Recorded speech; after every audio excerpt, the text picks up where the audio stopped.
Welcome. If you've ever come across an interesting post in a Facebook group and wanted to keep track of it for later, there's a super handy way to do just that. Today, I'll walk you through the simple steps to mark a group post as interested on Facebook using your PC, especially with the latest update. Let's get started.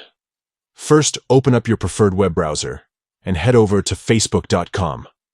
Make sure you're logged into your account so you can access all your groups and posts.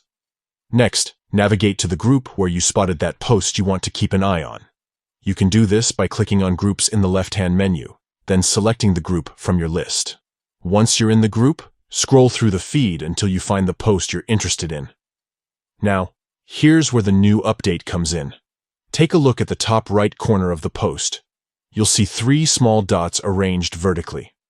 Go ahead and click on those 3 dots. This will open up a drop-down menu with several options. From this menu, look for the option labeled Interested. It might be near the middle or bottom of the list, depending on your Facebook layout. Click on Interested. That's it. You've just marked the post, and Facebook will now keep track of it for you.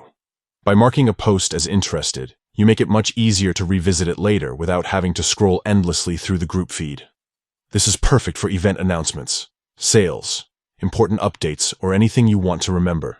If you ever change your mind, you can simply repeat these steps and select another option or remove your interest from the post. So, the next time you see something in a Facebook group that catches your attention, don't let it get lost in the shuffle. Use the Interested feature to stay organized and never miss out on what matters most to you. Thanks for watching. If you found this guide helpful, don't forget to like and subscribe for more easy tech tips. See you next time.